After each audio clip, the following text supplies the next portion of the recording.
The problem with episode 1 and season 1 in general is that there's no introductory episode to the show. Usually, in shows like Gravity Falls or The Owl House or Generator Rex, Ben 10, you have episode 1, which establishes everything from the setting to the premise to the characters. Steven Universe doesn't really have that. The same is with Adventure Time, which has in theory 2 or 3 first episodes. And my theory on why is because the network probably ordered to not be a first episode.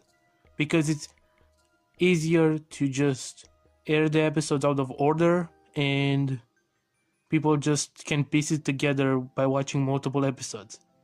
Which in a way it's kind of a good thing, because while this episode specifically doesn't introduce things properly, throughout season 1, at least the first half of season 1, we are slowly introduced to this world and the concept it's presenting, which at least makes it easier to watch the quote-unquote filler episodes, because even those expand on the premise and world building. The thing that they establish in this episode very well, however, is the personalities of the crystal gems.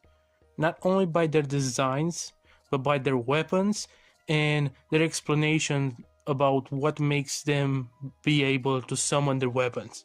You kinda can tell what type of characters they are without them having to spell it out for you. Amethyst is obviously the carefree beast boy, joking kind of character. Pearl is the soccer mom, 30-year-old ballerina, and yes, I know she's not actually 30-year-old. I was making a joke. And Garnet is the stoic, strong leader. Obviously, those are not necessarily their full character. Those are just the baseline personalities. And I like how they can establish this without having to tell you in your face, this is how this character acts and is. They just show it to you. That is a very nice touch from, a cartoon. This episode overall is not very special though. It's an introduction to Steven's powers, even though we don't know the context of anything else. And it basically explains how the gems summon their weapons. And also there's a plot with Centipedal, which I think it's cool she's introduced in episode 1 because she's a reoccurring character, which we see from time to time. And I think that's a very good idea to introduce a character in episode 1 that we will see later on and even be kinda important. Overall, it's not a great episode. We do learn about Steven's shield. We learn that the characters need to fight monsters and that they're not normal people, they're magical. But it doesn't introduce the premise completely or enough to be as good as episode 1 of, let's say, Gravity Falls. And it's not really an indication of the quality of the show that is going to follow in the later seasons. If I had to rate it, I would give it a C.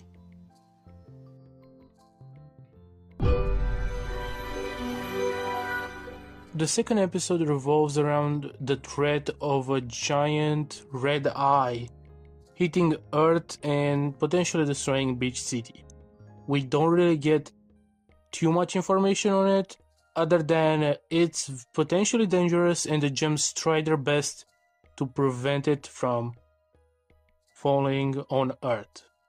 We don't really know this at the time when you watch episode 2, but this is a giant foreshadowing for the larger plot that it's at play towards the second half of season 1 and season 2, 3, 4, etc. And I really like that they established this in episode 2, but we don't really know it until we have another reference to it in the end of the season. This episode really establishes Greg's, which is Steven's father, relationship to the crystal gems and how they think very little of him. And specifically, Pearl. She, throughout the season, seems to be at very bad terms with him, and with every occasion she gets, she kind of shit talks him, if I'm being honest. Again, this is a very good setup for what is to come in the future and for the complex relationship they have with each other. Another thing that is very important that we find out in this episode, and this is why this episode and the first episode are actually very good to watch together. On their own, they're kind of confusing to watch, but if you watch both of them one after the other, then it's a way better introductory, couple of episodes. We find out that Steven has powers because his mother was the same as the crystal gems. And to give birth to him, she had to give up her physical form. Now, we know that her name was Rose Quartz, which is a gem, and we know that Steven has a gem. And we know that all the other characters are obviously based on gems with the name of gems and have gems on them. So the only conclusion we can get from here, maybe not at the first watch, but on a second watch, definitely, is that the gem that Steven has is literally his mother's. And that she wanted a child so much and loved Greg enough that not only she would give her physical form for it, but she would entrust him with the laser light cannon, which is what they're searching for in the first place. It's kind of the whole part of the episode, to search for this cannon because it's the only thing that can be used against the Red Eye and destroy it. I especially like about this episode that it has, towards the second half, while the Red Eye is approaching the planet, or specifically Beach City, it turns this palette into a pink, red, kind of peach type color, and everything looks beautiful. The animation is beautiful because there's this wind that is on everyone's hair and clothes is like moving, and it's very, very well animated. And from episode 2, it's a pretty good animation and very good lighting and coloring. It's a chef kiss. This is one of my favorite looking parts of the show, this whole second half of the episode. This episode really just is a Greg episode. It establishes so many things about him. First of all, he doesn't live with Steven in the same house. They live in the same town, but Steven lives with the gems and Greg lives in a van. That alone tells you enough about him, and just his attitude in general tells you enough about him and kind of how he is as a person. But also, it kind of plays into the theme of the episode. If every pork chop was perfect, we wouldn't have hot dogs. Greg is not that tall, he's not that smart, but he did drive his van into Rose's heart. Something about him was good enough, was so lovable, that Rose gave up her physical body for him, for his love. And this episode is really all about that, outside of the big eye threat coming, is that there's people who are more than how they look and the skills that they have. There's just people who, deep inside, are worth being around and being with. And Greg is one of those people. He's not rich. He's very imperfect. And that's okay, because Rose loved him for what he was.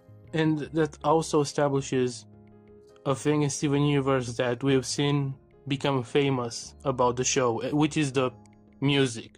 Let Me Drive My Van Into Your Heart is a banger song. I actually really, really like this song. It's not like my top 10 or anything from Steven Universe music, but it's actually pretty good. And because Cookie Cat was more of a joke song, that didn't really establish that Steven Universe is kind of a musical type show, but here you can kind of tell that in this show, music is very important to the creators because it's used in a lot of ways and in a lot of smart ways too. At the end of the day, Rose entrusted the Laserite cannon to Greg, and they found it in his storage unit. And he's the one who more or less saved the day. Not only that, but if every pork chop was perfect, we wouldn't have hot dogs, is the phrase that activates the Laserite cannon. So that just tells us so much about how much Rose cared about Greg in just one episode. And enough about all the characters in the show in one episode. I really like this episode. I think this is an excellent episode, especially for beginning of season 1. It's not there in like top 10, top tier, but it's a very good beginning of the season 1 episode. And I'm giving this one a B. Looking back at it, Cheeseburger Backpack is a pretty weird episode. This episode is essentially about how the gems need to go through this temple to put a statue in a specific place so the temple doesn't collapse onto itself. And the main focus of the story is how Steven has a new backpack, which is in the form of a cheeseburger, and in this backpack he brings a bunch of stuff with him, which sometimes help and sometimes do not. By the end of the day, I think 2 of them help and 2 of them fail miserably, but the gems, say, hey, that's good enough, I guess. Which, at first you might think, why are they so okay with this? They literally just lost this big-ass temple because Steven was reckless and kinda dumb. But we later find out in an episode that this was just a test. So, at the end of the day, I'm fine with it, because retrospectively looking, yeah, this wasn't that important. At least, that's what we get from a future episode. This is definitely one of the first episodes they ever produced, because there's a bunch of weird stuff about this episode. First of all, the vibe of it's very strange and not in line with later Steven Universe at all. But there's also like mistakes, like voice acting mistakes, like Pearl at one point does not even sound like Pearl. Steven, let's go! Coming! Whoa, Steven, did you bring your whole room? And we have those supposed monsters, corrupted gems, but they eat food, and we know that gems don't necessarily eat food. I mean, Amethyst eats food because she wants to, and she's a weirdo, but usually they're not supposed to, so the reason why those corrupted gems specifically eat food is never revealed. I can't say I hate this episode, but I don't think it was great either. I was definitely engaged, but I don't think it was because of the quality, but because of how strange this episode is. And I think overall it deserves about a C, if not a D. I'm still thinking about it. I used to not really like Breakfast Together, but looking back at it, I think it's pretty cool. First of all, it gives us this iconic image, this face of Steven, which is one of the most used memes from Steven Universe. Look at his face. It's just so funny. Some people try to take it out of context and say that's just because it's bad and the show is bad because of it, but it was intentional. It was meant to look silly and uncomfortable. In this episode, Steven creates a breakfast and he wants to share it with the gems. He wants all of them to eat it together. So he goes from room to room to talk to them and convince them that they should all eat it together. He goes around the temple through Amethyst and Pearl's room up until she finds Garnet, who is killing this weird thing. We never find out what this paper is or does, or if it's a corrupted gem, because if it is, then it's kind of messed up that Garnet was trying to kill it. But it does create a smoke that takes over Steven's breakfast, and then the breakfast starts fighting the crystal gems. And I think this is also the first episode where we see Steven's superhuman strength at full display, because he's able to push against this monster, even though the gems are struggling. So this episode actually shows us a lot of stuff that's recurring in the series. First of all, for the first time we see that Garnet has 2 gems, and by that I mean they glow when she opens her door. So they're specifically emphasized. For a brief second we see Rose's room. We see the room with all the corrupted gems. Of course at the time we didn't really know what the room was, but this is the room where the gems put all the corrupted monsters.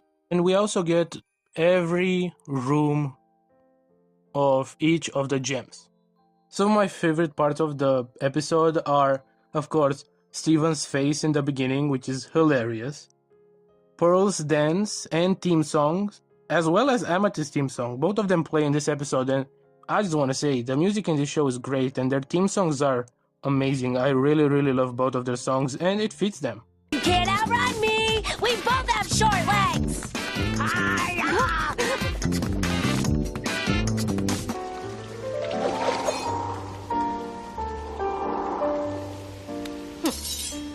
There we go. Also, the backgrounds in this episode are gorgeous, are just awesome.